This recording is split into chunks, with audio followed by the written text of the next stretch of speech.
नमस्कार। तपाईँ हेरिरहनु भएको छ नेपालको पहिलो र एकमात्र sports television action sports HD र यो हो कार्यक्रम सुरक्षित म। सुरक्षित ममा स्वागत गर्न चाहन्छु। म हेमराज हमाल उपस्थित भइसकेको छु सुरक्षित मको नयाँ अङ्कको साथमा।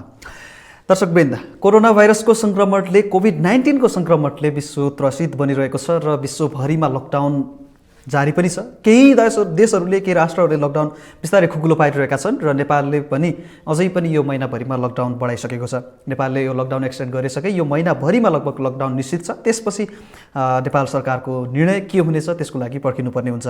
कोरोना भाइरसको सङ्क्रमणको कुरा गर्नुपर्दा नेपालमा पछिल्लो समय एकदमै तीव्र रूपमा यसको सङ्क्रमितहरूको सङ्ख्या बढिरहेको छ, जसले गर्दा थप समस्याहरू उत्पन्न हुने देखिएको छ र त्यसमध्येमा मृत्यु हुनेको सङ्ख्याहरू पनि बिस्तारै अगाडि बढिरहेको छ। यसले गर्दा अझै एउटा जटिल परिस्थितिको सामना गर्ने नेपालले एउटा पछिसम्म पनि सम्भावना देखिन्छ।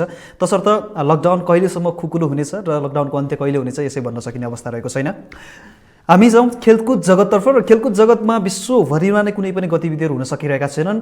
मात्र जर्मन बुन्डेसलिगा फुटबलको एउटा सबैभन्दा बिगेस्ट लिग मानिन्छ। यो पनि युरोपको टप 5 लिग्समा पर्दछ र जर्मन बुन्डेसलिगा भन्ने सञ्चालन भइरहेको छ। यसै गरी अन्य खेलकुदका गतिविधिहरूमा अब क्रिकेट पनि बिस्तारै सुरुवात हुने क्रममा छ। अर्को महिनादेखि लगभग अस्ट्रेलिया इङ्ल्यान्ड भर्सेस अब वेस्ट इन्डिजको टिमले टेस्ट म्याच खेल्ने भनेर एउटा वेस्ट इन्डिजको टिमको एनाउन्स पनि भइसकेको छ। तर त्यसलाई भने अब अस्ट्रेलियन क्रिकेट बोर्ड र इङ्ग्लिस क्रिकेट बोर्ड र अब त्यसपछि इङ्ल्यान्डको गभर्मेन्टले चाहिँ त्यसलाई अझै पनि स्वीकृति दिएको छैन। तर स्वीकृति पाउने बित्तिकै सायद अब यो टेस्टबाट स्टार्ट हुनसक्छ, क्रिकेट पनि फर्किनेछ खेलमा। र त्यसपछि अब यही जुन महिनाभित्रमा नै प्रिमियर लिग यसै गरी लालिगा लिगहरू सुरुवात गर्ने तर्खरमा पनि छन्, सम्बन्धित देशका फुटबल लिगहरू भनौँ। र त्यसपछि चाहिँ अब सिबिएलाई चाहिँ 6 हप्ताभित्रै सकाउने एउटा तालिका पनि सार्वजनिक भएको छ र 6 हप्ताभित्रमा कतिवटा म्याच खेलिने भनेर सेड्युलहरू पनि म्याचहरूको आइसकेको छ। जसले गर्दा फुटबल अब खालि दर्शक बिनाको रङ्गशालामा फुटबल भने केही फर्किने भएको छ र फुटबल हेर्न भने हामीले पाउने भएका छौँ। र अन्य कुनै खेलकुद गतिविधिहरू अहिले भइसकेका छैनन्। अन्य देशका गभर्मेन्टहरूले पनि आफ्नो देशको खेल सञ्चालन गर्नको लागि केही बाटोहरू खोलाइदिएका छन् भने अब नेपालमा कुरा गर्नुपर्दा नेपालको खेलकुद जगत अहिले पनि एकदमै बन्द अवस्थामा नै छ। नेपालको कुनै पनि खेलमा कुनै पनि किसिमको गतिविधिहरू सञ्चालन गरिरहेका छैनन्। मात्र केही अनलाइन कम्पिटिसनहरू भइरहेका छन्, कुनै सीमित खेलका अनलाइनमा कम्पिटिसनहरू भइरहेका छन् र त्यसबाट नेपाललाई पनि राम्रो रिजल्टहरू पनि नेपालले पाइरहेको छ। विशेष गरी हामीले अब देख्यौँ यही बिचमा अब चेसको अनलाइनमा पनि नेपालले सहभागिता जनाएको थियो। त्योभन्दा पहिला पुम्सेको कम्पिटिसनमा पनि वर्ल्ड वाइड कम्पिटिसनमा पनि नेपालले सहभागिता जनाएको थियो। त्यसै गरी अन्य अब अहिले भर्खरै मात्र उमा कुङफूले पनि यसमा सहभागिता जनाइसकेको छ र राम्रो 4वटा मेडल पनि जितिसकेको छ। यी खेलहरूले गर्दा एउटा बन्द अवस्थामा पनि खेलकुदका गतिविधिहरू हुन नसकिरहेको खण्डमा केही खेलकुदमा चाहिँ आफ्नो खेलाडीहरूलाई सहभागिता गराएर यो लकडाउनको असर त्यति रूपमा पर्न पनि दिएका छैनन्। जति अन्य खेलकुदका खेलाडीहरूले चाहिँ घरमै बसेर जति प्र्याक्टिस गरिराख्नु भएको छ, जति आफ्नो रेगुलर ट्रेनिङहरूलाई मिस गरिरहनु भएको छ, अभियसली अब कुनै आफ्नो प्र्याक्टिसको लागि आफ्नो एउटा सेड्युलको लागि एउटा सेड्युल फलो गरिरहनु भएको थियो होला, एउटा टार्गेट थियो उहाँहरूको, एउटा आफ्नै तयारी थियो, प्रिपेरेसन थियो केही गेम्सहरूको र त्यो सम्बन्धित खेलकुदका खेलाडीहरूले चाहिँ अब त्यो खेलहरूलाई चाहिँ मिस गरिरहनु भएको छ। अहिले धेरै सुरक्षितमा हामी सम्बन्धित खेलकुदका विभिन्न खेलाडीहरूलाई हरेक दिन स्वागत गर्छौँ र त्यसपछि उहाँहरूसँग कुराकानी गर्ने गर्दछौँ। विशेष गरी यो लकडाउनको समयमा उहाँहरूले कसरी समय बिताइराख्नु भएको छ अनि के गरेर चाहिँ यो लकडाउन डायरीहरू उहाँको चलिरहेको छ भनौँ। अनि यस्तै किसिमले कुरा गरिरहेका छौँ र सर्वप्रथम त अब फर्स्ट प्रायोरिटी भनेको सुरक्षित हुनुहुन्छ कि नै, अब सुरक्षित रहनको लागि के उपायहरू अपनाउनु भएको छ यो विषम परिस्थितिमा, यस्तो खाले कुराहरू हामी गर्ने गर्दछौँ।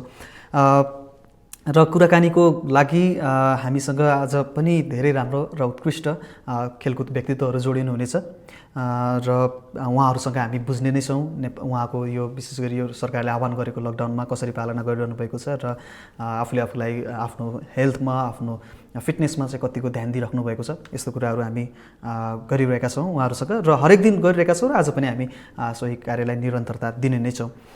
कुराकानीको लागि आज हामी अब सर्वप्रथम हामी शक्ति गौचन यति बेला हामीसँग एकदमै क्रिकेटका लेजेन्ड खेलाडी अहिले आफ्नो घरमा हुनुहुन्छ र लकडाउनको पालना पनि गरिरहनु भएको छ। आफ्नो घरायसी कामहरूमा बिजी हुनुहुन्छ र क्रिकेटले उहाँलाई मिस गरिरहेको छ। अभियसली पछिल्लो केही वर्षहरूमा जब उहाँले राष्ट्रिय टिमबाट सन्यासको घोषणा गर्नुभएको थियो, एउटा ठुलो हस्ती एकदमै लेजेन्ड क्रिकेटको लागि एउटा इन्सपिरेसन प्लेयर शक्ति गौचनसँग पनि आज हामी कुरा गर्नेछौँ। त्यसपछि हामी अन्य खेलाडीहरूसँग कुराकानी गर्नेछौँ र म कार्यक्रममा अब कुनै पनि ढिला नगरेर सुरुवातमै स्वागत गर्न चाहन्छु आजको हाम्रो पहिलो अतिथिको रूपमा नेपाली राष्ट्रिय क्रिकेट टिमका पूर्व सदस्य लेजेन्ड खेलाडी क्रिकेटका शक्ति गौचनलाई। आउनुहोस् उहाँलाई कार्यक्रममा स्वागत गरौँ। हेलो हेलो हजुर शक्ति दाइ नमस्कार। नमस्ते हजुर सन्चै हुनुहुन्छ? सन्चै भन्नु अब सन्चै नै भनौँ होइन, अब यो अवस्थामा आफूले आफूलाई सन्चै पार्नुपर्ने बाध्यता पनि छ होइन? हजुर हजुर। अनि अब कस्तो चल्दैछ दाइ हजुरको लकडाउन चाहिँ कसरी समय बिताइराख्नु भएको छ आजकल? त्यस्तो खासै होइन, जस्ट सेम नै छ, त्यस्तो खासै विश्वभरि नै लकडाउनमा छ, त्यसले गर्दा हामीहरू पनि अलिकति त्यही नै सिचुएसनमा छ। त्यही हो, भैरवमा अलिकति फितलो हुँदैछ अहिले। पहिला जस्तो चाहिँ त्यतिको टाइट भन्दा पनि अब चाहिँ अब कति अब भनौँ न, अब घरै बसेर चाहिँ अब अलिकति गाह्रै हुन्छ हामीहरूलाई मात्रै होइन कि हाम्रो जुन इकोनोमिकली जुन छ स्ट्रेन्थहरू भनौँ या अरू बिजनेसहरू भनौँ होइन, जति पनि अरू आउटर एक्टिभिटिजहरू हुन्छ तिनीहरूलाई पनि गाह्रो हुँदैछ। त्यसले गर्दा चाहिँ मोस्ट प्रब्लमले चाहिँ त्यसले गर्दा हामीलाई पनि गाह्रो हुन्छ। त्यसले गर्दा चाहिँ बिस्तारै बिस्तारै अब भनौँ न, अब एकैचोटि त सबै निस्के छैन, त्यही पनि बिस्तारै बिस्तारै आफ्नो कामले गर्दा चाहिँ बिस्तारै निस्किन थालिसकेको छ। बिस्तारै अब परिस्थिति सामान्य बन्दै गइरहेको छ भैरवातिर चाहिँ होइन? भनेपछि हजुर, अब यो समयमा सबैभन्दा ठुलो कुरा त सुरक्षित रहनु सबैभन्दा प्रमुख आवश्यकता हो अहिलेको। त्यही पनि उता त आफै पनि लामो समयदेखि अब एउटा स्पोर्ट्स पर्सन भएको नाताले अहिले त घरायसी कामहरूमै बिजी हुनुहुन्छ क्यारे? हजुर हजुर, घरमै छु बिजी, अब त्यही घरायसी कामहरू यताउता भनौँ न, त्यस्तो खासै केही छैन। एकाडेमीमा पनि जति पनि बच्चाहरू थियो अहिले अफ नै छ होइन। त्यही हो, एकजना भाइ छ अब अन्डर 14 अन्डर 16 को लागि भनौँ न, अस्ति 2 हप्ता 15-20 दिन भयो, अब धेरै नै भयो। ऊ चाहिँ नजिकै थियो होइन, उसलाई चाहिँ अब आफ्नै होस्टेलमा चाहिँ एकजनालाई चाहिँ उसलाई चाहिँ स्पेसल जुन अब आउने अपकमिङ भनौँ न मेरो ट्यालेन्ट हन्टको प्रोग्राममा जुन छ त्यो भाइलाई चाहिँ मैले आफै स्टार्ट गरिसकेको छु ट्रेनिङ। अब उसैमा फोकस छु। बिहान उसलाई कम्ती पनि 2.5-3 घन्टा उसलाई ट्रेनिङ गराउँछु र साँझ 1 घन्टा फिटनेस र फिल्डिङमा फोकस हुन्छ। अहिले त्यो भाइलाई चाहिँ मैले अहिले फोकस गरिरहेको छु। अब भनेपछि अहिले अब एकाडेमी पनि अफ नै छ, सम्पूर्ण अब स्टुडेन्टहरू चाहिँ आफ्नो घरमा छ। बस टोटली एउटा एकजना ट्यालेन्ट छ जसलाई मलाई लाग्छ कि मेबी हि विल भनौँ न समथिङ हि हेज ट्यालेन्ट। त्यसले गर्दा चाहिँ मैले उसलाई चाहिँ अब धेरै हुन्छ, अब यसलाई चाहिँ अब धेरै नै लकडाउनमा राख्यो भने चाहिँ अब चाहिँ हामीले चाहिँ गाह्रै हुन्छ भनेर, त्यसले गर्दा चाहिँ त्यो भाइलाई चाहिँ मैले स्पेसली आफैलाई बोलाएर आफ्नै घरमा राखेर त्यसलाई चाहिँ ट्रेनिङ दिन सुरु गरिसकेको छु।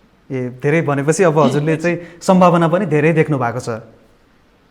हजुर, त्यो भाइलाई चाहिँ सम्भावना बढी देखेको छु। जसरी लास्ट इयर चाहिँ कुशल मल्लले राम्रो गरे होइन, त्योभन्दा अगाडि सुशान्तले पनि राम्रै गरेको थियो। लकिली हुन त अहिले भर्खरै स्टार्टिङ हो होइन, तरै पनि त्यस्तै खालको एउटा एक्स्ट्राअर्डिनरी ट्यालेन्ट छ। त्यसले गर्दा चाहिँ त्यो भाइलाई चाहिँ अब धेरै नै लकडाउनभित्र राख्यो भने चाहिँ आई थिङ्क त्यो चाहिँ बिग्रिने छ। र बिग्रिने भन्दा पनि अब त्यही त हो, अब सबै भनौँ न वर्ल्डको जति पनि खेलहरू छ अब बिस्तारै बिस्तारै आफ्नो एउटा भनौँ न लयसा मात्र थालिसकेको छ होइन। इभन हिजो नै कुरा गरेको सायद श्रीलङ्का इङ्ल्यान्डहरूले पनि चाहिँ आफ्नो ट्रेनिङहरू चाहिँ बिस्तारै स्टार्ट गर्न थालिसकेको छ। त्यसले गर्दा चाहिँ मैले हुन त अब 2 हप्ता अगाडि गरिसकेको थिएँ। उसको फ्यामिली र उसको दाइहरूसँग कुरा गर्दाखेरि चाहिँ उनीहरू पनि पोजिटिभ भयो। त्यसले गर्दा चाहिँ ठिकै छ, उनीहरूले चाहिँ ल्याएर राख्यो र त्यसपछि चाहिँ म अहिले फोकस त्यही भाइमाथि नै छु अहिले। हजुर, अब धेरै राम्रो राम्रो क्रिकेटरहरूको पछिल्लो समय उदय पनि भइरहेको छ त्यस क्षेत्रबाट। अब त्यसमा पनि अब हजुरको एकाडेमीले हजुरको अनुभवले धेरै नै फाइदा पनि पुग्नेछ नेपाली क्रिकेटलाई नै पछिल्लो दिनहरूमा भविष्यको लागि होइन। हजुरले जब आफै अब रिटायरमेन्ट पनि भयो, तपाईँको सुखद विदाय पनि भयो, त्यसपछि चाहिँ क्रिकेटलाई कतिको मिस गरिराख्नु भएको थियो, कस्तो लाग्थ्यो बिस्तारै पछि चाहिँ? अब त्यस्तो खासै भनौँ न एउटा नेसनल टिमलाई चाहिँ भनौँ न एउटा ठाउँ हुन्छ मिस गर्ने अभियसली होइन। त्यो नेसनल लेभलको जुन रिप्रेजेन्ट गरिन्छ त्यो चाहिँ सायद अब म भनौँ न त्यो लेभलमा पुग्न सक्दैन होला खेल्नको लागि होइन। त्यही पनि खेल हो एउटा होइन, भनौँ न टिल एन्ड अफ लाइफसम्म भइरहेको छ। अब यहाँ चाहिँ लोकल मैले आफ्नो एकाडेमीको लागि क्लबको लागि चाहिँ खेल्न पर्दाखेरि चाहिँ मैले जस्तो टिममा पुग्दाखेरि आफ्नो क्लबको स्ट्रेन्थ पुऱ्याउने छ भने चाहिँ म आफ्नो एउटा हुन्छ नि एउटा जुन इच्छा हुन्छ त्यसलाई चाहिँ मर्न दिनुहुन्न भन्ने हुन्छ त्यो चाहिँ क्लब लेभल यता एकाडेमीको भनौँ न कुनै पनि टुर्नामेन्ट खेल्न हल्का फुल्का खेल्छु टाइम परेको बेलामा चाहिँ त्यो चाहिँ इच्छा पुरा गर्छु। त्यही हो अहिले चाहिँ मेन फोकस मेरो चाहिँ अब त्यही नै हुनेछ। अब जतिसम्म खेल्यो मैले खेल्यो, अब आउने फ्युचरमा चाहिँ जति सक्दो हुन्छ ट्यालेन्टभन्दा ट्यालेन्ट खेलाडीहरू जन्माउँ र नेपाली राष्ट्रको जुन एउटा लेभल छ अहिलेको त्यो लेभललाई उकास्नलाई चाहिँ जति चाँडै हुन्छ मैले राम्रोभन्दा राम्रो आफूभन्दा भनौँ 3 टाइम 4 टाइम बेटर प्लेयरहरू निकालेर चाहिँ नेपाली क्रिकेटको चाहिँ लेभल बढाउनेमा हेल्प गरौँ, त्यही नै मेरो सोचाइ छ अहिले। हजुर, अब त्यो जुन हजुरको एउटा छ टाइटल पनि छ शक्ति द पावरको लेगेसीलाई चाहिँ अझै कायम राखिराख्नु पर्यो पछिसम्म। अभियसली यो टिल एन्ड अफ लाइफसम्म नै रहन्छ जस्तो लाग्छ मलाई। हजुर, अब क्रिकेटको कुराहरू त यस्तै नै बाहिर अब जति पनि अपडेटहरू आइरहेको छ, अब भर्खर मात्र वेस्ट इन्डिज र हजुरले भनिहाल्नुभयो इङ्ल्यान्डको अब टेस्ट क्रिकेट स्टार्ट हुने कि भन्ने छ होइन। यो समयमा चाहिँ विशेष गरी नेपाली क्रिकेटको पनि आफ्नै किसिमको एउटा टुर पनि थियो, धेरै अवे टुरहरू पनि हामी स्कटल्यान्ड हामी ब्याक थियो होइन। यसले चाहिँ अब 81 खेलाडीहरूको पछि 81 फर्ममा केही ग्याप भएको कारणले गर्दा, कोरोना भाइरसले गर्दा, ट्रेनिङहरू रेगुलर गर्न नपाएकोले गर्दा पछि 81 फर्ममा केही देख्नुहुन्छ त्यस्तो ब्रेक हुने? फरक छ पार्छ भनौँ न, मेबी 25% फरक चाहिँ पार्छ। अब यो जुन गएको 3 महिना अगाडि जुन हामीले चाहिँ भनौँ न कुनै पनि खेलाडी कुनै पनि खेलले चाहिँ फरक पार्छ होइन। अब 3 महिना अगाडि 4 महिना अगाडि चाहिँ हामीले के कस्तो हुन्छ, इन्जुरी हुन्छ या केही ब्रेक हुन्छ भनेपछि हामीले एटलिस्ट ब्याट बल छुइरहेको हुन्छ, इभन नकिङहरू गरिरहेको हुन्छ, इभन जिम सिमहरू पनि गरिरहेको हुन्छ, इभन रनिङ सनिङ पनि गरिरहेको हुन्छ। तर अहिले गएको 3 महिना चाहिँ हामीले टोटली केही पनि गर्न पाइनँ, खास भने नेसनल प्लेयरहरू कुनै पनि वर्ल्डको कुनै पनि प्लेयरले। त्यसले गर्दा टोटली जुन हामीहरूको गएको 10-15 वर्षदेखि जुन रुटिन भइरहेको हुन्छ त्यो एकदमै स्टप भयो। त्यसले गर्दा यो होइन कि पुरानो फर्म आउँदैन भन्न मिल्दैन, तर यो पुरानो फर्म आउनलाई कम्तीमा पनि 2 देखि 3 महिना लाग्छ। त्यो पनि एउटा हार्ड वर्किङ हुनु पर्यो, मोमेन्टम हुनु पर्यो, त्यही अनुसारको चाहिँ फिटनेस हुनु पर्यो। सबै कुराहरू चाहिँ मिलाउँदाखेरि चाहिँ मलाई अलिकति टाइम चाहिँ लाग्छ त्यो पुरानो फ्लो हुनलाई। हजुर, अब फेरि पनि अब त्यस्तो एक्स्ट्रा एफर्ट्सहरू पनि लाग्नु भयो होइन, त्यसमा कन्ज्युम हुने भयो। अब ठिकै छ दाइ, अब हजुरको एकदमै हजुरको जुन अनुभव छ, हजुरसँग हजुरको आफ्नो स्किल पनि छुट्टै नै थियो एउटा किसिमको होइन।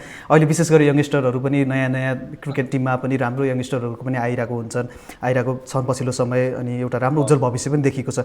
विशेष गरी अब कोरोना भाइरसले गर्दा नै अहिले हामी ब्रेकमा छौँ र यो ब्रेकमा चाहिँ प्लेयर्सले चाहिँ विशेष गरी आफूलाई फिजिकल्ली मेन्टल्ली प्रिपेयर राख्नुको लागि कस्तो खालको सुझावहरू दिन चाहन्छु त? त्यही हो, नर्मली चाहिँ अब कस्तो हुन्छ भने चाहिँ फिजिकल फिटनेस जुन जिमहरूमा गर्छ नि हामीले त्यो एक्सर्साइजहरू चाहिँ घरमा गर्न मिल्छ होइन। अब क्रिकेटको भन्दा फेरि अब कोनहरूले चाहिँ हामीले यस्तो ठाउँमा चाहिँ रनिङहरू गर्ने, स्किपिङहरू गर्ने जसमा चाहिँ राम्रो जुत्ता हुनु पऱ्यो। तर हार्ड सर्फेसमा हामीले 100-200 चोटि स्किपिङ गऱ्यो भने फेरि नीको प्रब्लम हुनसक्छ। त्यसले गर्दा जुत्ता राम्रो हुनु पऱ्यो, तलको सर्फेस चाहिँ अलिकति सफ्ट हुनु पऱ्यो।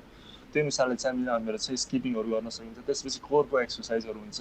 अब जिममा मेबी डम्बलहरू छैन भने चाहिँ मेबी अब कसरी हुन्छ, अब जस्तो हुन्छ नि पुरानो जमानामा आजभन्दा भने 40 वर्ष अगाडि 50 वर्ष अगाडि जिम थिएन नि। मैले त अस्ति मेरो साथीले त्यो सिमेन्टको ढालाई गर्ने एउटा मसिन थियो, त्यसले चाहिँ डम्बलको सेप दिएर डम्बल गर्न लागेको भनेपछि पुरानो रड छ भने त्यसमा चाहिँ इट्टा बाँधेर चाहिँ त्यो हुन्छ नि चेस्ट एक्सर्साइजहरू गर्न थालेको। त्यस्तो कुराहरू चाहिँ मैले अहिले यो कोरोनामा चाहिँ हेर्न पाएँ, किनकि अहिलेको उसमा चाहिँ जिम चाहिँ एकदमै निडेड हुन्छ टिम भनौँ न खेलाडीलाई। त्यसले गर्दा चाहिँ अब पुसअपहरू चाहिँ गर्नै सकिन्छ, कोरको एक्सर्साइजहरू गर्नै सकिन्छ। त्यसले गर्दा अहिले हामीसँग भनेको इन्डोरको जुन हामीले एक्टिभिटिजहरू हुन्छ त्यो घरमा गर्नु पऱ्यो। अरू भनौँ न काठमाडौँमा अलिकति गाह्रो होला होइन, तर तराईहरूतिर चाहिँ अलिकति आफ्नो घरको सराउन्डिङभन्दा 100-200 मिटर चाहिँ मजाले वक गर्नु मिल्छ, रनिङ सनिङ गर्न मिल्छ। त्यसले गर्दा चाहिँ त्यसमा चाहिँ यदि भनौँ न अब कुनै पनि बाधा भनौँ न पुलिसले या केही गर्छ भने चाहिँ उनीहरूले चाहिँ भन्न मिल्छ, तर प्रपर प्रिकसन लिएर चाहिँ बाहिर निस्किनु पऱ्यो होइन, त्यो चाहिँ मेन हुनु पऱ्यो। त्यसले गर्दा नर्मली यसरी नै हामीले गर्न सक्छ। अब क्रिकेटकोमा चाहिँ अब क्याचिङ चाहिँ अब भित्तामा चाहिँ हुन्छ, कसरी हुन्छ बलले चाहिँ कलेक्ट गर्ने हानेर एकार्ट, ब्याटिङ ड्रिलहरू हुन्छ, थुप्रै कुराहरू छ। मेरो ख्यालले चाहिँ अब इन्टरनेसनल जुन खेलिसकेको छ उहाँहरूले चाहिँ सजिलै हुन्छ, तर जुन यङ्स्टरहरू छ तिनीहरूलाई अलिकति गाह्रै हुन्छ। त्यसले गर्दा चाहिँ हेरिराख्ने आफ्नो यस्तै प्रोग्रामहरू हेरिराख्ने कसरी हुन्छ के हुन्छ एडभाइसहरू आएर हुन्छ, त्यसले चाहिँ हेल्प हुन्छ तिनीहरूलाई। हो अल्टरनेटिभ अप्सनहरू खोज्नु पऱ्यो। अब त अहिलेको आवश्यकता पनि त्यही नै हो त होइन। अब के गर्नु त, लकडाउन बढेको बढै छ, अब कहिले खुल्ला भन्ने कुरा पनि छैन। भर्खरै अब हिजो अब आर्मीलाई पनि मोबिलाइज गरिएको छ, बिस्तारै सङ्क्रमितको सङ्ख्या बढ्दैछ। एकदमै। यो सबै परिस्थिति निहाल्दाखेरि हजुरलाई चाहिँ कस्तो लागिरहेको छ, हजुरको मनस्थितिमा कस्तो कुराहरू आइरहेको छ अहिले? अब पहिला अलिकति सकिङ हुन्थ्यो होइन, अलिकति यो भयो त्यो भयो त्यहाँ यो भयो अरे, त्यहाँ 20जना भयो अरे, त्यहाँ 50जना भयो, त्यहाँ 5000जना भयो। तर सुरुमा चाहिँ अलिकति डरै लाग्थ्यो होइन। तर अहिले डर छ, तर एउटा प्रिकसन गऱ्यो भने चाहिँ मेबी योसँग फाइट गर्न सकिन्छ भन्ने एउटा सोचाइ आएको छ। किनभने चाहिँ अब यसलाई लिएर बस्ने भने त हामीले केही पनि गर्न मिल्दैन, लाइफमा अगाडि बढ्नै सकिन्न। अनि जस्तो इक्जाम्पल अब America, Italy, France, even India पनि कुरा गरौँ भने चाहिँ उनीहरूले अब यो बरु हुन्छ नि दबेर मर्नुभन्दा लडेर मरौँ भन्ने एउटा जुन भावना छ होइन, त्यही अप्नाइसकेको छ। किनभने चाहिँ जबसम्म हाम्रो इकोनोमिकल स्ट्रेन्थ राम्रो हुँदैन, जब हामीहरूसँग केही भनौँ न आयको स्रोत हुँदैन भने त हामीले कसरी त बाँच्ने त। अब मान्छे बाँच्दैन भने त सकिहाल्यो।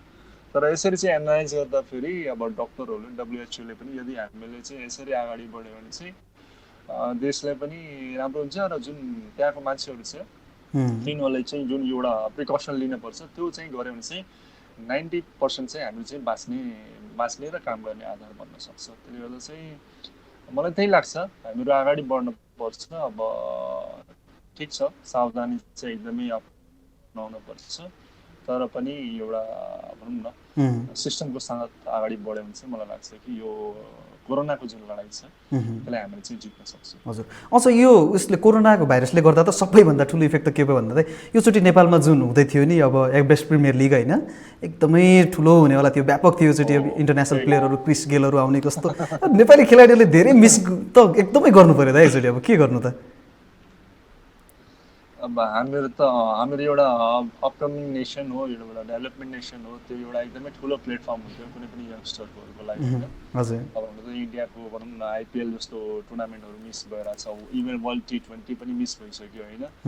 वर्ल्ड 50 ओभर पनि अब हुने हो कि होइन त्यो पनि गाह्रो छ। त्यसले गर्दा हुन त वर्ल्ड नै अहिले त्रासमै छ भनौँ न। हजुर हजुर, एउटा हामीहरूको लागि अपर्च्युनिटी थियो, किनकि नेपाल भनेको अहिले राइजिङ भनौँ न क्रिकेट भनौँ न एउटा ग्लोबलमा चाहिँ अगाडि आउँदैछ। त्यसमा पनि हामीले चाहिँ त्यस्तो सुपरस्टारहरूसँग खेल्न पाउने भनेको चाहिँ एउटा एकदमै मेगा इभेन्ट थियो।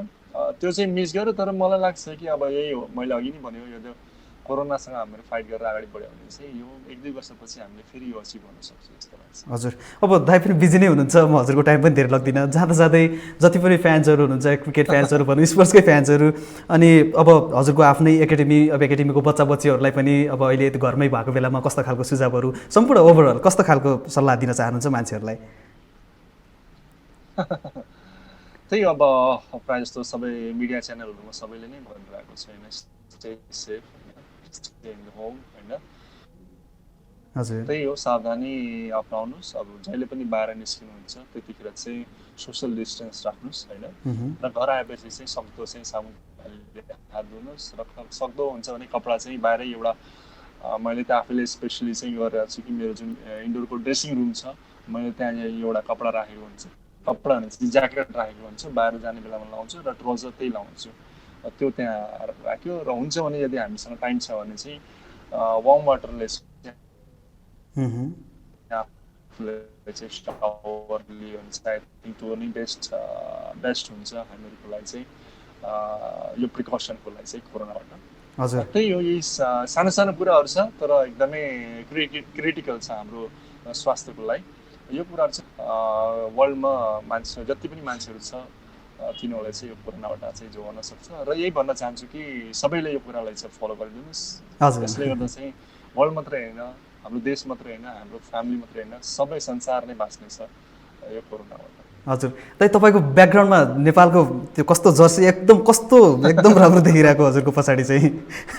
यो मैले भनौँ न 5-6वटा इन्टरभ्यू दिइसकेँ, धेरै ब्याकग्राउन्डको कुराहरू गर्थ्यो। यो मेरो चाहिँ 2001देखिको जब हामीले चाहिँ कलर ड्रेस लाउन लायो, त्यो चाहिँ मेरो स्पोर्ट्स सप हो होइन। यो पछाडि चाहिँ मेरो जति पनि भनौँ न 10-12वटा छ टी सर्ट, त्यो अगाडि पछाडि गरेर छ। त्यो जति पनि मेरो पुरानो टी सर्ट मैले लाएर खेलेको छु त्यो चाहिँ मैले आफ्नो यो सपमा चाहिँ एउटा सो पिसको रूपमा राखेको छु। कतिजनालाई कतिको त्यो टी सर्ट भनेर पनि भनिरहेको थियो। यो मेरो चाहिँ पर्पलको चाहिँ लास्ट छ ओडिआईको टी सर्ट हो मेरो। र त्यसमा चाहिँ 2001-2002को पनि टी सर्टहरू छ, अन्डर 19 खेलेको, वर्ल्ड कप खेलेको एउटा मेमोरीको लागि राखेँ। मेमोरी कस्तो नोस्टाल्जिक हुनु मन लाग्छ बेला बेलामा होइन। ठिकै छ, अब कहिलेकाहीँ भैरवा बुटोलतिर आयो भने दाइ स्योर पसिन्छ हजुरको स्पोर्ट्स सपमा, एकाडेमीमा एकदमै है। थ्याङ्क यू सो मच दाइ, व्यस्त टाइम थियो एकदमै, हामीले समय दिइदिनु भयो, धन्यवाद तपाईँलाई धेरै धेरै। हजुर सुरक्षित रहनुहोस्। हजुर वेलकम, थ्याङ्क यू दाइ। उहाँ हुनुहुन्थ्यो शक्ति गौचन, नेपालका पूर्व एकदमै ठुला हस्ती क्रिकेटमा र एकदमै लेजेन्डरी प्लेयर नेपालको लागि। नेपाली क्रिकेटमा सम्भवतः नेपाली क्रिकेटले अहिलेसम्मकै पाएको सबैभन्दा ठुलो खेलाडी शक्ति गौचन। उहाँले 2014को वर्ल्ड कपमा पनि एउटा शक्ति द पावरको टाइटल पनि पाउनु भएको थियो, हजुरहरूलाई सबैलाई याद नै छ। र त्यसपछि शक्ति दाइले जब रिटायरमेन्ट लग्नुभयो धेरैका आँखामा आँसुहरू देखिएर उहाँ आफै पनि भावविह्वल पनि हुनुभएको थियो। एकदमै मान्छेहरू आफ्नो क्रिकेट फ्यानहरूले आफ्नो एकदमै प्यारो खेलाडीलाई कति मिस गरिरहेका छन् भन्ने कुरा त्यतिखेर हामीले देखेका थियौँ। नेपाली क्रिकेटकोमा एकदमै सबैभन्दा ठुलो नाम र अब्बल श्रेणीमा रहने नाम हो शक्ति Gauchan. Thank you so much भन्न चाहन्छु शक्ति दाइलाई। र त्यसपछि उहाँको जुन एकाडेमी अहिले क्रिकेटमा पछिल्लो समय यङ्गस्टरहरू उत्पादन गर्ने एउटा थलो बनिरहेको छ, यो आगामी दिनमा पनि एकदमै यसको सफलताको हामी एकदमै कामना पनि गर्न चाहन्छौँ। र शक्ति दाइको अब जसरी आफ्नो अनुभव छ, आफ्नो स्किल रहेको छ नेपाली क्रिकेटलाई, जति उहाँले योगदान दिनुभएको छ त्यो योगदान अब त्यो उसले मेहनत, त्यो अनुभव नयाँ आउने यङ्गस्टरमा पनि काम लागोस् यो कुराहरू। र उहाँको यो प्रेरणादायी जीवनबाट धेरै कुराहरू सिकुन् नयाँ आउने पुस्ताले, हामी यो पनि कामना गर्दछौँ। र सबैभन्दा ठुलो कुरा शक्ति दाइ आफै पनि स्वस्थ हुनुहुन्छ, यही नै अहिलेको ठुलो कुरा हो। कुराकानीको क्रमलाई म फेरि पनि जोड्न चाहन्छु दर्शकभाइ, कुराकानीको लागि यति बेला हामीसँग हुनुहुन्छ, यति बेला अहिले उदयपुरबाट, अब फेरि सिधै पश्चिमबाट हामी पूर्व जाउँ, अब उदयपुरमा यति बेला हामीसँग हुनुहुन्छ। तपाईहरुलाई थाहा छ 13औं दक्षिण एसियाली खेलकुद शाखामा नेपाली ह्यान्डबल वुमेन नेसनल टिमले पनि एउटा मेडल जितेको थियो, सिल्भर मेडल, जो हिस्टोरिक थियो, ऐतिहासिक थियो त्यो मेडल नेपालको लागि। त्यही वुमेन्स टिमका एकदमै महत्त्वपूर्ण सदस्य यतिखेर हामीसँग हुनुहुन्छ, नेसनल ह्यान्डबल वुमेन्स प्लेयर यतिखेर रञ्जना राई हामीसँग उदयपुरबाट आफ्नो घरबाट जोडिनु भएको छ। उहाँको अवस्था के छ बुझिहालौँ। हेलो हेलो नमस्कार। हजुर नमस्कार रञ्जनाजी, सन्चै हुनुहुन्छ? हजुर सन्चै। हजुर सर्वप्रथम त अब स्वागत छ तपाईलाई कार्यक्रममा है रञ्जनाजी। प्रोग्रामलाई पनि धेरै धेरै धन्यवाद। हजुर अनि के गर्दै हुनुहुन्छ त रञ्जनाजी? उदयपुरतिर कस्तो छ माहौल? कोरोना भाइरसको आक्रमण कस्तो छ? उदयपुरमा अहिले त खासै त्यस्तो अब एकदमै नर्मल भइरहेछ। अस्ति एकचोटि चाहिँ एकदमै धेरै भयो, एकासी यहाँ हाम्रो उदयपुरमा बढ्यो, त्यस कारण त्यतिखेर चाहिँ हामी अलिक एकदम डर मर्दै थियो। अहिले चाहिँ एकदमै नर्मल भइरहेछ, अहिले ठिकै छ अहिले कोरोनाको चाहिँ। ए अब रञ्जनाजी त्यो मोबाइललाई अलिकति टिलअप गरिदिनुहोस् न, हजुरको अलिकति माथि अलिकति छ के जस्तो छ। ए हजुर हुन्छ है, थोरै अलिकति। ए भनेपछि अब पहिला सुरुमा त अब नेपालमा एकदम सुरुवात भएको नै उदयपुरबाट एकदमै त्रासपूर्ण अवस्था सिर्जना भएको थियो होइन, अनि त्यसपछि अहिले चाहिँ अब उदयपुरमा एकदमै कन्ट्रोल नै छ र बिस्तारै अब बाहिर इन्डियाबाट आउने, बोर्डरबाट आउने मान्छेहरूले गर्दा चाहिँ अन्य साइडहरू बोर्डर इलाकामा चाहिँ अलिकति मान्छे त्रास नै छ भनौँ। तपाईँको आफ्नै पनि डायरी कस्तोसँग बित्छ लकडाउनमा, के गर्नुहुन्छ? आफूलाई कतिको फिट राख्नु भएको छ रञ्जनाजी? अस्ति भर्खरै यहाँ अब ट्रेनिङ चाहिँ मैले पनि आफै पनि गरिरहेको थिएँ, फिजिकल एक्टिभिटिज, र यहाँको भाइ बहिनीहरूलाई पनि उदयपुरकै हाम्रो यहाँ एकाडेमी छ उनीहरूलाई ट्रेनिङ पनि गराइरहेको थिएँ। अहिले चाहिँ अब पुलिसहरूले चाहिँ एकदमै अब ट्रेनिङ गराउनु दिइरहेको छैन, भिडभाडबाट अलिकति टाढै बस्नु भन्नुभएको छ। कहिलेकाहीँ चाहिँ जान्छौँ, नत्र म फिजिकल चाहिँ आफै यहाँ 1 घन्टा बिहान 5 बजे उठेर 6 बजेसम्म 1 घन्टा चाहिँ आफू फिजिकल एक्टिभिटिज गर्छु। अब यसरी नै आफ्नो फिजिकल मेन्टेन गरिरहेको छु। अब यस्तो के रञ्जनाजी, एउटा खेलाडीमा र होइन नर्मल मानिसमा चाहिँ कस्तो खालको फरक हुँदो रहेछ यत्तिकै समय बिताउनको लागि घरमा चाहिँ कस्तो अनुभव हुँदो रहेछ भन्नुहोस् त?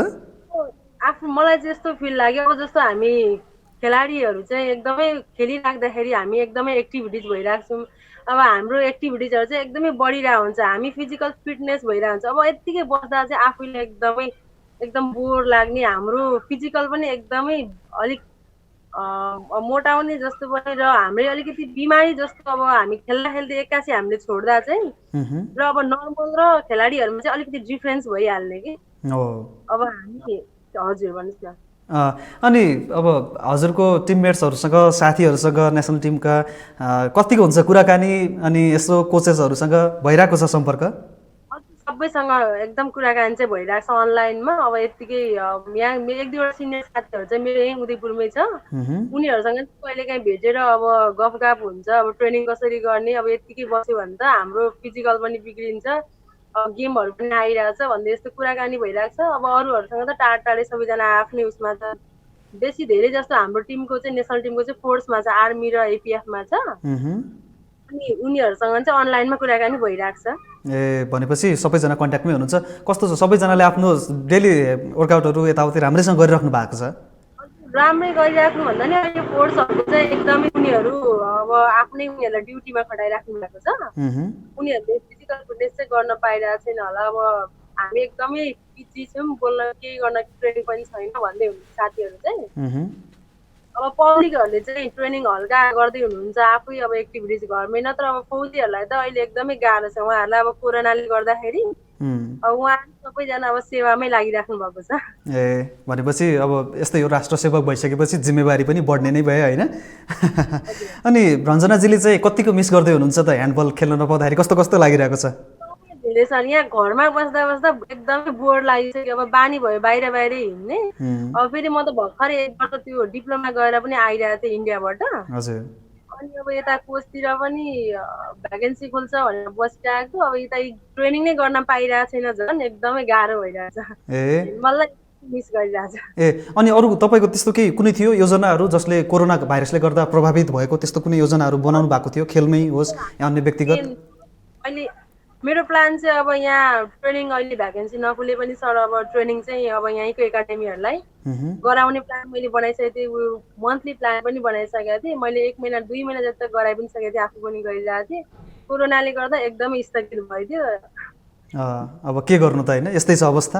कोरोनाले एक्कासी आक्रमण गरिदिइहाल्यो होइन?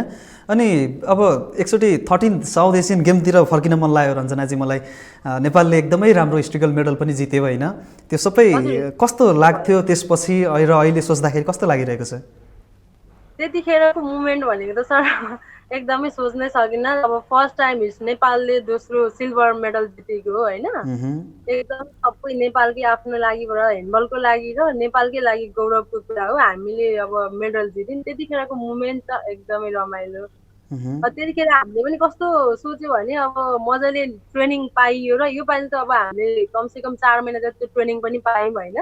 हामीलाई राष्ट्रिय खेलकुद परिषदले पनि 4 महिना क्लोज क्याम्प राख्नु भएपछि हाम्रो अलिकति क्लोज क्याम्प र खेलाडीहरूको लागि केही गर्नुभयो भने चाहिँ खेलाडीहरूले पनि केही गर्न सक्ने रहेछ भन्ने हामीलाई चाहिँ एकदमै खुसी लाग्यो होइन? हामीले त्यस्तो चाहिँ राख्यौँ आफूले। त्यस्तो अब खेलाडीहरूले ट्रेनिङ दिनैपछि गरे क्लोज क्याम्प हामीले राम्रो पायो र राम्रो कोचिङ पायो भने हामीले पनि मेडल ल्याउन सक्छौँ भन्ने हामीलाई चाहिँ आशा एकदमै विश्वास पनि भयो त्यस अवस्थादेखि होइन? हामीलाई एकदमै हामीले अब ट्रेनिङ पायो र कोच राम्रो पायो भने चाहिँ हामीले मेडल चाहिँ नेपालमा खेलाडीहरूले पनि ल्याउन सक्ने रहेछ भन्ने विश्वास लाग्यो। हजुर। अब आगामी दिनमा कस्तो खालको आशा गर्नु भएको छ आफ्नै हाम्रो ह्यान्डबल सङ्घसँग पनि, राष्ट्रिय खेलकुद परिषद? अब एकचोटि अब एउटा मेडल ल्याएर मात्र भएन, यसपछि अन्य दिनहरूमा अन्य प्रतियोगितामा पनि मेडलहरू ल्याउनको लागि चाहिँ हजुरहरूलाई कस्तो कस्तो खालको फेसिलिटिजहरूको आवश्यकता छ? कस्तो कस्तो खालको तपाईँहरूले माहौल चाहनु भएको छ भन्नुहोस् त? अब हामीले चाहिँ यस्तो हो सर, मेन मलाई दुःख लागेको भनेको चाहिँ अब हाम्रो ह्यान्डबलमा चाहिँ ह्यान्डबलमा मात्र नभएर पनि सबै गेममा अहिलेसम्म अब कोचहरू सबै रिटायर भइसक्नु भयो। एकैजना पनि प्रशिक्षकहरू कोही पनि अब अहिलेसम्म प्रशिक्षकहरू खुलाउने भ्याकेन्सी खुलाउने भएको छैन। अब प्रशिक्षकहरू सबै रिटायर भइसक्नु भयो। अब खेलाडीहरूलाई कसले निकाल्ने? मेन चाहिँ अब मेरो चाहिँ सोचे अब मैले डिप्लोमा गरेर पनि आइसकेको छु होइन? अब भ्याकेन्सी खोल्दै यहाँ करारमै राख्दै अब खेलाडीहरूलाई त अब हामीले मात्र पनि अब हामी त सधैँ अब फिटनेस यत्तिकै त भइराख्न सकिन्न। खेलाडीहरू त्यही भएर सबैजना कोचहरू भ्याकेन्सी खुलाइदिए, प्रशिक्षकहरू राख्नु भए अब ठाउँ ठाउँमा ट्रेनिङ गराएर प्रशिक्षक गराएर खेलाडीहरूको उत्पादन गर्न सकिन्छ नि। हो, एकदमै राम्रो कुरा हो यो चाहिँ। पछिल्लो समयमा अब त्यही हो, अब सबै ह्यान्डबलमा मात्र नभएर सबै गेममा प्रशिक्षकहरूले हुनुहुन्न। अनि प्रशिक्षक नभइसकेपछि अब कुनै पनि कोचले अब बाहिरको टिचरहरूले गर्दाखेरि कति दिन टिचरहरूले धान्ने खेललाई? अब प्रशिक्षकहरू राखिदिनु भए उहाँहरू त अब एउटा सरकारको तलब खाइसक्नु भएपछि उहाँहरूको जिम्मेवारी हो खेलाडी निकाल्ने। मेन चाहिँ अब हाम्रो आशा भनेको चाहिँ जति पनि हामी छौँ अब सिनियर खेलाडीहरू प्रशिक्षक खुलाइदिनु भए या सरकारले अलिकति करारमै राखिदिनु भए पनि हामीले आफ्नो सिपहरू आफूले ट्रेनिङ प्रशिक्षक गराउने हामी आफै पनि सबै ठाउँमा अब आफ्नो आफ्नो एकाडेमी या जहाँ खटाउनुहुन्छ त्यहाँ गएर चाहिँ प्रशिक्षण गराउन सक्छौँ भन्ने हामीले चाहिँ आशा राखिरहेका छौँ। अब सरकारले के गर्नुहुन्छ। हो, अब यो सम्बन्धित निकायसम्म यो कुराहरू चाँडै पुगुन् र बनेको नै यो सबै जति पनि निकायहरू छन् यो भनेको सबै खेलाडीकै लागि बनेको हुन् होइन। खेलाडीको आफ्नो गुनासोहरू, आफ्नो भन्ने ठाउँहरू, आफ्ना धेरै कुराहरू छन्, आफूले आवश्यकताहरू त पुर्याउनै पर्यो नि त होइन। सबै कुराहरूमा तपाईँहरूले नखेलिदिएर त अब कसरी हुने हो र अगाडि बढ्ने हो र होइन। अनि त्यही त अब यो कुराहरू चाहिँ बुझ्नु पऱ्यो उहाँहरूले। आशा छ अब सम्बन्धित निकायहरूले चाँडै नै बुझ्नुहुनेछ होला। अनि अब अन्य त्यस्तो कुनै प्रतियोगिताहरूको तयारी त थिएन अहिले, खेल्नुपर्ने कुनै त्यस्तो कम्पिटिसनहरू त थिएन ह्यान्डबलमा? अहिले चाहिँ खासै अब हामीले साउथ एसियन सकिसकेपछि चाहिँ अहिले आएर अब त्यस्तो एसियन अब हामीले साउथ एसियनमा जितेपछि अब हामीले एसियन च्याम्पियनसिप खेल्न हामीले अब पाउँछौँ। एसियन च्याम्पियनसिप चाहिँ हुन्छ भन्ने हल्ला गरिराख्नु भएको थिएन। जुनियरहरूको चाहिँ भइरहेको हुनेवाला थियो, फेरि अब यो कोरोनाले क्यान्सल भइदिन्छ। ए, भनेपछि अब अहिले कोरोना सङ्क्रमणको अवस्थालाई लिएर कस्तो लागिरहेको छ हजुरलाई? अब लकडाउन भनेको बढेको बढै छ होइन, लगभग अब 3 महिना पनि हुन पनि थालिसक्यो, अब बिस्तारै पुगी पनि हाल्छ, अर्को महिना पनि के हुन्छ थाहा छैन। अनि लकडाउन पनि बढेको छ, बाहिर मान्छेहरूको सङ्क्रमितको सङ्ख्या पनि वात्तै बढ्न थालेको छ। यो सबै देख्दाखेरि ओभरअल कसरी यसलाई एनालाइज गरिराख्नु भएको छ तपाईँले आफूले चाहिँ? मलाई चाहिँ यस्तो ओभरअल हेर्दा चाहिँ सर अब बिचमा एक्कासी अलिकति हाम्रो नेपालीको बानी चाहिँ अलिकति कस्तो छ भने अलिक ढिप्पी खालको क्या। के हुन्छ र यस्तो यो कोरोनाले के गर्छ र भन्ने अलिकति जिद्दीपना। अब बिचमा सुरुमा अब नेपालमा भर्खरै एक दुईजना मात्र बढिरहेको थियो नि। बिचमा फेरि अब लकडाउनले एकदम मान्छेहरूकै आफ्नै उसले जिद्दीपनाले गर्दा लकडाउन के हुन्छ यो के हुन्न भन्ने अलिकति जिद्दीपनाले गर्दा अलिअलि गर्दै अब बेसी घुलमिल हुन थाले। अनि एक्कासी बढ्यो नि अहिले हाम्रो उसमा नेपालमा। अनि मलाई चाहिँ मेन चाहिँ अब यो अलिक के हुन्छ भने अब अहिले लकडाउन भइरहेछ, सरकारले लकडाउन गरिराख्नु छ, त्यो त हाम्रै लागि हो सर, हामी जनताकै लागि हो। तर जनताहरूले नि अलिकति बुझ्नु भएको छैन। अनि अब त्यो फेरि बिचमा बाहिरबाट इन्डिया र हाम्रो नेपालमा चाहिँ छिर्ने इन्डियाबाट यता आउँदा चाहिँ अलिकति बेसी सङ्क्रमण भइरहेछ जस्तो लागिरहेको छ। हजुर, अब यो चाँडै नै सबै कुराहरू समाप्त होस् र अहिले क्वारेन्टाइनको विषयमा चाहिँ अलिकति बढी नै आलोचनाहरू भइरहेको छ। सरकारको क्वारेन्टाइन होमहरू चाहिँ त्यति राम्रो खास स्पेसल हुन सकेन, जसले गर्दा अरू रोगको पनि अब डर देखियो भन्ने कुरा छ होइन। सर आफै घरमा बस्नु पर्यो, अलिक खानुदेखि लिएर सबै आफूले सेफ्टी बस्नु पर्यो सर। सबैजना म नेपाली दाजुभाइ दिदीबहिनी सबैजनालाई चाहिँ के भन्न चाहन्छु भने सबैजना आफै सुरक्षित हुने, अरू कसैले गरिदिने होइन, आफ्नो लागि आफैले गर्ने हो। त्यही भएर आफैले गर्नुपर्छ जस्तो लाग्छ मलाई चाहिँ। यो लकडाउन यो कोरोनाको लागि सरकारले जति पनि गर्नुभएको छ हाम्रै लागि हो भनेर हामीले सोच्नुपर्छ। हजुर, अब अन्तिममा जति पनि ह्यान्डबल्सको अब समर्थकहरू हुनुहुन्छ, जसले ह्यान्डबललाई माया गर्नुहुन्छ, तपाईँहरूलाई माया गर्नुहुन्छ, खेलाडीहरूलाई, अनि तपाईँहरूको कोचेस, तपाईँहरूको अफिसियल्सहरू जति पनि हेर्नुहुन्छ हामीलाई, के भन्न चाहनुहुन्छ? कस्तो खालको अनुरोध, त्यस्तो सुझाव सल्लाह केही दिन चाहनुहुन्छ अन्तिममा? अब मेरो सबैभन्दा ह्यान्डबल समर्थकहरू र कोचेसहरूलाई चाहिँ सबैभन्दा पहिले चाहिँ अब धन्यवाद, थ्याङ्क यू। उहाँहरूले नै हामीलाई अहिलेसम्म उहाँहरूले नै हामीलाई अगाडि ठेल्दै या सपोर्टिङ गर्दै अहिलेसम्म यहाँसम्म ल्याइ पुर्याउनु भएको छ होइन। अहिले अझै पनि अगाडि हामी यही चाहन्छौँ, उहाँहरूको सपोर्ट चाहिन्छ हामीलाई। उहाँहरूले अहिलेसम्म हामीलाई अझै उहाँहरूले साथ दिएर हामीलाई अगाडिसम्म उहाँहरूले सपोर्ट गरिराख्नु। उहाँहरू त हामीलाई हमेसा नै चाहिन्छ, साथ चाहिन्छ होइन। अनि उहाँहरूलाई चाहिँ अब अरू अनुरोध चाहिँ मेरो के छ भने अब लकडाउनमा अलिकति उहाँहरूलाई पनि अब आफै सेफ्टी रहनु र अब ट्रेनिङ चाहिँ अब यो लकडाउन खुल्ने या आफ्नो आफ्नोमा उहाँहरूले अहिले त सबैजना क्वारेन्टाइनमै बस्नु भएको छ। र अब मेन उहाँहरूको मलाई एउटा चाहिँ पहल चाहिँ अब त्यही अब कोचहरूको लागि चाहिँ मेन उहाँहरूले पनि अब पहल गरिदिनु पर्यो भन्ने अनुरोध गर्न चाहन्छु। हस्, थ्याङ्क यू सो मच रञ्जनाजी, हामीसँग जोडिदिनु भयो, टाइम दिइदिनु भयो, धन्यवाद। हस् धन्यवाद। हस्, उहाँ हुनुहुन्थ्यो Nepali national women's handball player Ranjana Rai. उहाँले कप्तानीको पनि जिम्मेवारी सम्हालिसक्नु भएको छ, त्यो पनि अनुभव छ उहाँसँग। र विशेष गरी नेपाली ह्यान्डबल महिला राष्ट्रिय ह्यान्डबल टोलीले चाहिँ यो 13औं दक्षिण एसियाली खेलकुद चाकमा जुन किसिमको प्रदर्शन देखाएको थियो र जसरी रजत पदक जित्न सफल भएको थियो, ऐतिहासिक पदक जित्दासम्म यो टोलीले धेरै अवरोधहरू देखेको छ। यो टोलीले धेरै यो यहाँसम्मको यात्रा पुरा गर्नुमा यो टोलीले धेरै उतार चढावहरू देखिसकेको छ। ह्यान्डबल जहाँ विशेष गरी हामी नेपालमा त्यति धेरै खासै एकदमै व्यापक व्यापकता पनि यसको छैन, मानिँदैन एक हिसाबले, किनकि यसमा हुने लगानी, यसमा आउने खेलकुद, यसको स्ट्रक्चर नै बेसिक स्ट्रक्चरहरू नै त्यति हामी इस्टाब्लिस मान्दैनौँ र अन्य खेलकुदहरू जस्तो यसले एकदमै लोकप्रियता पनि हासिल गरिसकेको होइन। तर यसले पनि अब साउथ एसियन गेममा एउटा राम्रो प्रभाव पनि छाडेको छ, विशेष गरी वुमेन्समा। र पछिल्लो समय ह्यान्डबलमा नेपालमा पनि एकदमै राम्रो बिस्तारै विकसित भइरहेको छ भनौँ। विभिन्न स्टेडियमहरूमा चाहिँ ह्यान्डबलको एउटा छुट्टै ग्राउन्ड नै निर्माण गर्ने देखेका कुराहरू लिएर अन्य धेरै कुराहरूमा पनि यसको आयोजना, यसका प्रतियोगिता आयोजनाका कुराहरू पनि लिएर पछिल्लो समय अब यसले आउने 1-2 वर्षमा वा भनौँ 4-5 वर्षभित्रमा ह्यान्डबल एउटा राम्रो एउटा आफ्नो बेस बनाइसक्नेछ नेपालमा भन्ने पनि एउटा खेलकुद विश्लेषकहरूको भनाइ पनि छ यसमा। र ह्यान्डबलले आगामी दिनमा राम्रो प्रगति गर्दै जाओस् र विशेष गरी रञ्जनाजी जस्ता खेलाडीहरू र उहाँको सम्पूर्ण टिम जसले 13औं दक्षिण एसियाली खेलकुदमा रजत पदक जित्दासम्म आफ्नो एउटा सुनौलो यात्रा अगाडि बढाउनु भएको थियो, उहाँहरूलाई विशेष धन्यवाद। र आज भने रञ्जनाजीलाई सुरक्षित ममा जोडिदिनु भयो, हामी त्यसको लागि उहाँप्रति आभारी छौँ।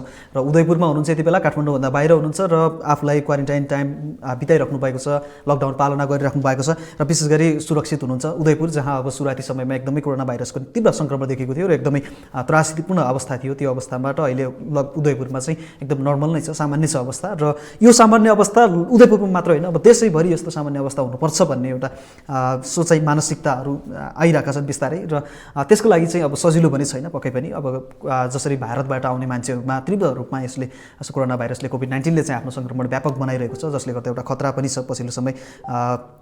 तसर्थ यस्तो कुराहरूमा चाहिँ सरकारले पनि आफै अब कसरी योजनाहरू बनाउने छ र कुन रूपमा ध्यान दिनेछ भन्ने कुराहरू चाहिँ अब त्यो चाहिँ अब बिस्तारै भनौँ न सरकारतिर नै छ। र हामी नागरिकले चाहिँ हाम्रो दायित्व नबिर्स्यौँ र हामीले सरकारले यदि लकडाउन पालना गर्न भनेको छ भने घरमै बसेर लकडाउन पालना गरिदिनु नै हाम्रो दायित्व। यो जिम्मेवारीलाई चाहिँ हामी सबैले मनन गर्नैपर्छ। तपाईँहरूलाई सरस्वती म खेलकुद जगतको बारेमा म केही जानकारी र अपडेटहरू दिन चाहन्छु दर्शकवृन्द। राम्रो न्युजहरू भनेको प्रिमियर लिग पनि अब सुरुवात हुँदैछ। फर्स्ट डेमै म्यान्चेस्टर सिटी भर्सेस आर्सेनल भेट्ने कुरा छ, एकदमै फुटबल फ्यान्सहरूको लागि एकदमै ह्युज न्युज हो भनेको। र क्रिकेट पनि यसरी वेस्ट इन्डिजले आफ्नो टिम नै अनाउन्स गरिसकेको छ इङ्ल्यान्डसँग खेल्नको लागि टेस्ट म्याच। अब 21 दिनभित्रमा लगभग 8-9वटा म्याचहरू नै खेलेर भ्याउनुपर्ने छ, त्यो सेड्युल पनि एउटा बाँकी नै छ। र त्यसपछि अन्य देशहरूले पनि क्रिकेटमा जुन आइसिसीको गाइडलाइन पछि चाहिँ विभिन्न खेलाडीहरूले आफ्नै पर्सनल स्टेटमेन्टहरू, आफ्नो पर्सनल थिङ्किङहरू, पर्सेप्सनहरू राख्दै र ग्राउन्डमा आउने क्रमहरू पनि बिस्तारै चलिरहेको छ क्रिकेटमा। र त्यसै गरी इन्डोर आउटडोर च्याम्पियनसिपहरूमा एथलेटिक्सतर्फ, मार्सल आर्ट्सका अन्य खेलहरू पनि अहिले भइसकेका छैनन्। र त्यस्तो टेनिसतर्फ विम्बल्डनहरू पनि धेरै नै मिस गरिरहेको छ मान्छेहरूले। पछिल्लो समय अब बिस्तारै नर्मल हुँदैछ, हेर्ने हो भने विशेष गरी ग्लोबल स्पोर्ट्सको इभेन्ट्सहरूमा चाहिँ बिस्तारै नर्मल हुने कुरा छ। तर नेपालमा भने अहिलेसम्म त्यसको कुनै पनि सङ्केत देखिएको छैन। नेपाली खेलकुद जगतमा अझै पनि खेलाडीहरूलाई मैदानमा फर्काउनको लागि के गर्ने भनेर त्यस्तो कुनै पनि ठोस कार्ययोजनाहरू बन्न सकिरहेको छैन। र खेलाडीहरूले पनि अन्त्यमा हामीले के गर्ने, हामी कहिलेदेखि फर्किने भन्ने अन्यलताका बिचमा नै आफ्नो कोरोना भाइरसको क्वारेन्टाइन टाइमलाई नै अहिलेसम्म बिताउनु परिरहेको छ। र विशेष गरी अब अर्को एउटा समाचार भनेको टोटनह्याम हटस्परको एकजनामा चाहिँ कोरोनाको सङ्क्रमण छ। यसले गर्दा प्रिमियर लिगमा अलिकति फेरि एउटा खतराको चिन्ह हुनसक्छ। तर अब यो हेरौँ अब आगामी दिनमा अब कसरी लैजान्छ टोटनह्याम हटस्परले। एउटा उसले पनि अब प्रिमियर लिगको आफ्नो सेड्युलहरू पनि बिस्तारै पाइसकेको छ र त्यसको ट्रेनिङहरू पनि स्टार्ट गर्ने नै छ। र त्यसपछि अब एन्फाको विवाद जुन रहेको छ पछिल्लो समय, एन्फाभित्र एकदमै उपगुट चलिरहेको छ। एन्फाको राजनीतिले जुन अहिले क्वारेन्टाइन टाइम छ यो विश्वभरिकै लकडाउनको समयमा सारा खेलकुद प्रेमीहरू थन्किरहेका छन् घरमा, र फुटबल प्रेमीहरू पनि नजिकबाट एकदमै बुझिरहेका छन्, एकदमै विश्लेषण गरिरहेका छन् कोरोनाभित्रको यो जुन रङ्गमञ्च देखिएको छ यो एन्फामा, र त्यो नाटक जुन मञ्चन भएको छ त्यसलाई एकदमै मान्छेहरूले नजिकबाट निहालिरहेका छन्। एन्फाको विवाद अब हुँदाहुँदा एएफसीसम्म पनि पुगेको छ, र त्यो अब एएफसीले मुद्दा दर्ता गरिसकेपछि चाहिँ छानबिन भने अवश्य नै गर्ने नै छ। त्यसपछि अब एन्फा प्रेसिडेन्ट आफै पनि कर्मा छिरिङ शेर्पाज्यू पनि आफै पनि पर्सनल एउटा कन्ट्रोभर्सीमा तानिनु भएको थियो, विवादमा तान्नु भएको थियो। जातीयता सम्बन्धीको एउटा स्टेटमेन्ट उहाँको जुन संसद भवनमासम्म उठेको थियो उक्त माग, उहाँले त्यसमा माफी पनि मागिसक्नु भएको छ।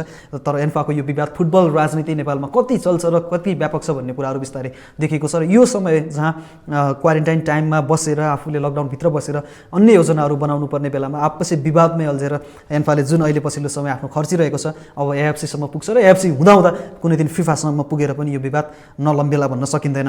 त्यसै गरी अब प्रिमियर लिग क्लबहरूलाई चाहिँ अब त्यहाँको इङ्ग्लिस फुटबल एसोसिएसनलाई चाहिँ जुन 17बाट प्रिमियर लिग स्टार्ट हुँदैछ भने त्योभन्दा पहिला पनि फ्रेन्डली म्याचहरू खेल्न सकिन्छ है भनेर एउटा एप्रुभल पनि दिइसकेको छ। होपफुल्ली हामी केही त्यस्तो फ्रेन्डली म्याचहरू पनि देख्न सक्छौँ प्रिमियर लिग स्टार्ट हुनुभन्दा पहिले, यो पनि एउटा आशा छ। र बार्सिलोना क्लब जहाँ स्पेनको लिग लिडर क्लब जहाँ 5 जनामा कोरोना भाइरसको सङ्क्रमण देखिएको थियो उनीहरू सबै कोरोना मुक्त भइसकेको छन् भन्ने न्युजहरू आएको छ, विच इज गुड न्युज। अब सिरिया चाहिँ अब अर्को एउटा ठुलो लिग भनेको सिरिया, इटालियन सिरिया चाहिँ 6 हप्ताभित्रमै सकाउने भन्ने कुराहरू त्यहाँको गभर्मेन्टले गरिसकेको छ र त्यहाँको फुटबल एसोसिएसनले पनि यो कुरालाई मान्यता दिएको छ। भनेपछि अब चाँडै नै सिरियाका खेलहरू पनि सुरुवात हुनेछन् र त्यसपछि जुन 20देखि लगभग सुरु हुने मिति रहेको छ सिरियाको। उक्त सिरिया चाहिँ 6 हप्ताभित्रमै सकाउने एउटा लक्ष्य छ र यसै गरी जुलाई 8देखि चाहिँ अब क्रिकेट फाइनली फर्किँदैछ भन्ने आशा छ। वेस्ट इन्डिज भर्सेस इङ्ल्यान्डको हामीले टेस्ट म्याचबाट त्यो दिनबाट फेरि पनि क्रिकेट हामी हेर्न पाउनेछौँ। त्यसको लागि अब इसिबीले त्यस्तो अहिले अप्रुभल भने दिइसकेको छैन, तर आई होप दिनेछ। त्यसको लागि पनि यो कुरा चाहिँ हो र पछिल्लो समयमा अब 21 दिनमा 3वटा टेस्ट उनीहरूले पनि भ्याउनेछ र पछिल्लो समय स्पोर्ट्स इभेन्ट्समा पनि एकदमै धेरै देखिरहेको एकदमै चलिरहेको अहिलेको एकदम हट प्रोपागान्डा भनेको जुन अहिले अमेरिकामा जर्ज फ्लोइडको हत्या भएको थियो एउटा अश्वेत नागरिकको, र त्यसपछि विश्व जगतमा नै यसले एउटा जातीय विभेद विरुद्धको एउटा सञ्चार पैदा गरिदिएको छ र त्यहाँ एकदमै ठुला आन्दोलनहरू पनि भएका छन् र यसले गर्दा स्पोर्ट्समा पनि केही इफेक्टहरू दिएको छ। स्पोर्ट्समा जति अहिले टुर्नामेन्टहरू भइरहेको छ जर्मन बुन्डेसलिगामा अनि हामीले देख्यौँ प्रत्येक खेलाडीले जर्ज फ्लोइडको लागि प्रे गरिएको देखियो, जस्टिसको लागि माग गरिरहेको देखियो। यो एकदमै फुटबलमा यो रङ्गभेद विरुद्ध हरेक खेलकुद गतिविधिमा यसबाट पनि माग उठिरहेको छ, यसबाट पनि विरोधहरू भइरहेका छन्। भनेपछि अब यो पनि एउटा राम्रो कुरा हो, जसरी खेलकुदले जसरी प्रत्यक्ष प्रभाव राख्छ मानिसको आम जिन्दगीसँग। त्यसले गर्दा यस्तो कुराहरू जसलाई घुँडा टेकेर अब विरोध देखाउँ भनेर एउटा आह्वान गरिएको छ, यसलाई फुटबलले पनि फलो गरेको छ र अन्य स्पोर्ट्स पर्सनहरूले पनि फलो गरिरहेको छ। र त्यसपछि अब अन्य न्युजहरूमा चाहिँ अब रियल मड्रिडले सायद योचोटि आफ्नो स्टेडियम, आफ्नो होम स्टेडियम बर्नमाउथको सट्टामा चाहिँ आफ्नो अन्य स्टेडियममा चाहिँ अल्फ्रेडो स्टेडियममा चाहिँ आफ्नो म्याचहरू खेल्न सक्छ भन्ने एउटा भनाइहरू पनि आएको छ। र त्यसपछिको अन्य न्युजहरूमा लियाम प्लङ्केट अमेरिकाबाट पनि खेल्न सक्छु भनेर उनले आफ्नो एउटा धारणा राखेका थिए। एकदमै भाइरल बनिरहेको छ पछिल्लो समय।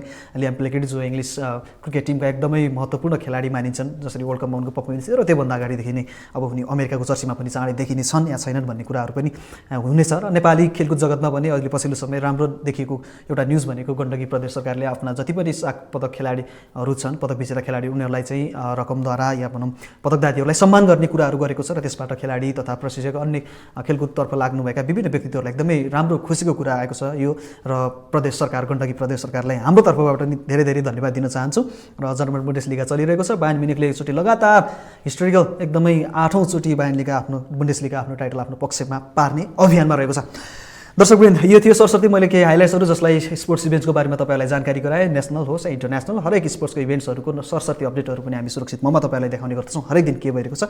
र विशेष गरी हामी यस कार्यक्रममा हाम्रा प्रशिक्षक खेलाडी अफिसियल्सहरूसँग हामी कुराकानी गर्ने गर्दछौँ। आज पनि हामीले नेपाली पूर्व राष्ट्रिय क्रिकेट खेलाडी एकदमै लेजेन्ड खेलाडी शक्ति गोसन जीसँग हामीले कुरा गऱ्यौँ। तर त्यसपछि ह्यान्डबल टिमकी एकदमै इम्पोर्टेन्ट प्लेयर जसले साउथ एसियन गेममा सिल्भर मेडल जित्नुभएको थियो नेपालको ह्यान्डबल टिमबाट, वुमेन्स टिमबाट, रञ्जना राईसँग पनि हामीले कुरा गऱ्यौँ। पूर्व पश्चिम दुवैको हामीले थाहा पाइसकेका छौँ अवस्था के छ, सुरक्षित नै हुनुहुन्छ र विशेष गरी अहिले शक्ति दाइकोतिर चाहिँ अलिक गर्मी नै छ, तराईको ठाउँ, र रञ्जनाजी उदयपुरमा हुनुहुन्छ यति बेला, तसर्थ अलिकै उहाँलाई पनि राहत नै छ। आजको लागि भने अपडेट सबै नै यति नै छ। हवस् त दर्शकवृन्द, अर्को दिनसम्मको लागि म हेमराज हमाल पनि सुरक्षित मबाट छुटिन चाहन्छु। नमस्कार।